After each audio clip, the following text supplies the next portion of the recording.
Hey, what's up, guys? UrAvgWarGamer is back with another video of World of Warships, and today I have to reveal this newest devlog to you guys because not only that it is interesting, it's also kind of confusing and also a bit concerning because Wargaming has come up with some newest form of monetization which we already know. I have talked about the ship rarity system and ship rotation system. You can go and check my latest video. It's definitely there, and that was a newest monetization scheme that Wargaming comes up with. But I didn't know that, and I would say it's not surprising to me at all that they are now coming up with something which they basically sell for steel, like the Stalingrad, Burgoyne, Rarity, Loria, Sevilla, etc. All those steel ships. Well, we have one steel ship that is going to be coming to sail outside from the steel resources itself. You can buy it only exclusively for steel right now, all the steel ship that you find in the armory. But well, now we have something, if I can show you in this devlog. This is the upcoming 14.6, I would say all the notes that they are talking about, the updates, the newest changes that they are going to be announcing for that update. And well, I'm talking about this ship, the Tempesta Nera. This is Rarity Loria complete repackaged in some way by just giving it a unique sort of camo. And they will be selling it outside steel, which is very concerning because I never thought that our hard-earned steel resource is gonna be bought by someone without steel. It's just gonna be straight up money. He has to only pay for maybe the CLR version. We don't know exactly that whether is it gonna be Zhao CLR version like thing, or is it gonna be Montana. I don't exactly remember that event. I mean, there are so many events. Like I'm quite sure that it is not the Azure Lane event.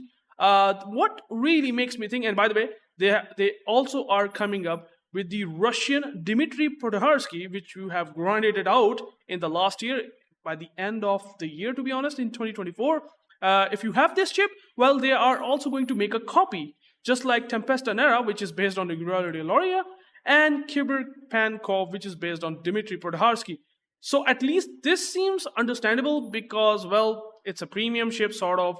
It has a premium status, but they have given us for free, and now they are going to repackage it again. But well, one more thing that I don't understand about the Wargaming is that why they're calling it new ships. And last but certainly not least, two new ships. Like what? I mean, these are not new ships. They could have said they are repackaged, right? With the camos. Like these are existing ships. They should have said something like that rather than new ships. They are not new at all. It's just that it's just based on repackaged sort of camouflage or whatever you call it. And you are going to see this outside steel is concerning. Also, one thing, if we hover onto the image, you can see here it is written Cyber Rigoraro di Loria, Italian tier 10 battleship. Okay, so cyber means what? Is it gonna be cyber Tronium, whatever containers that we have seen from Wargaming? Like we currently have that thing, like maybe a couple of weeks ago.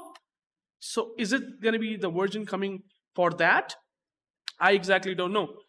It most likely seems to be a CLR version, but they will be selling them, which I don't like it at all. Like, I can understand about this ship. It seems fine. They sell it whatever the way they want. But what about this ship? I thought that I can only buy steel ships for steel.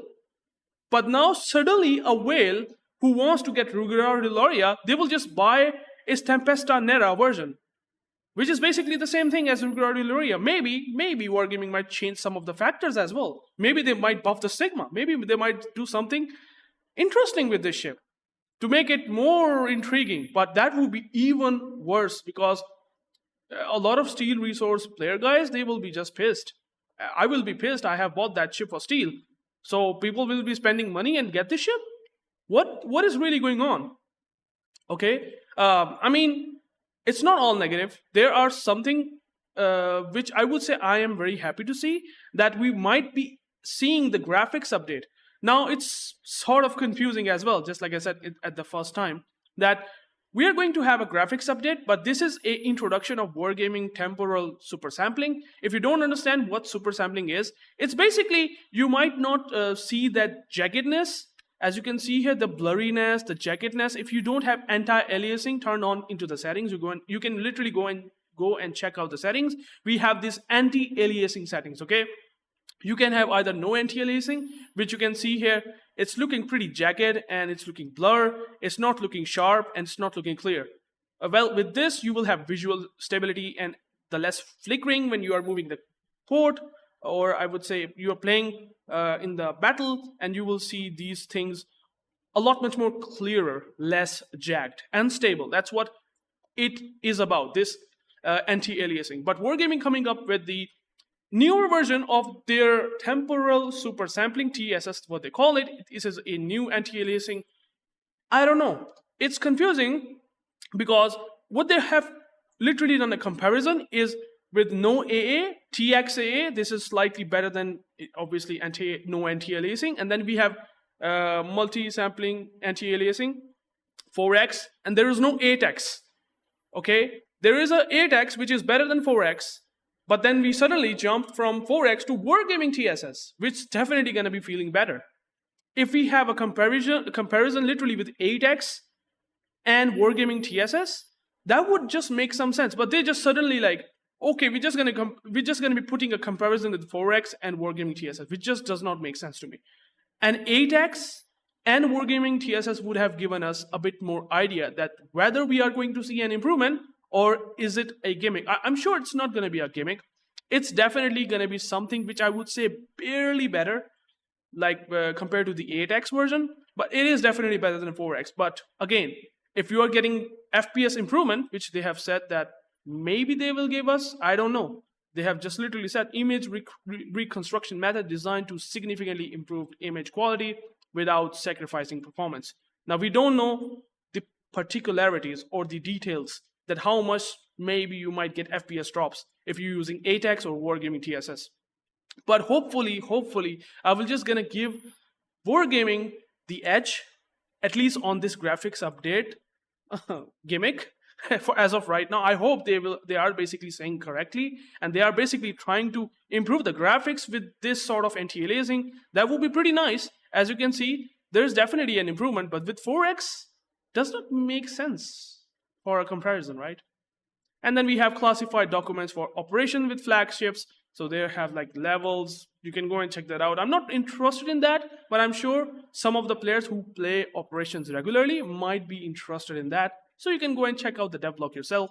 And you are also going to see some of the camos like burrows. These are the newest tech tree destroyer, the American line destroyer that is coming in the game. In the update 14.6, if I'm not wrong, that have HE and sap shells and torpedoes. Not a lot like gearing, but certainly still have decent reload time and everything. So you can see here, it looks pretty good. I mean, I like camos. At least the art department is doing good job, finally.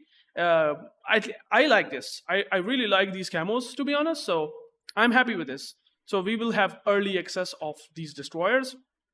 And then we have graphics improvements, and then we have content rarity system, which I absolutely don't like.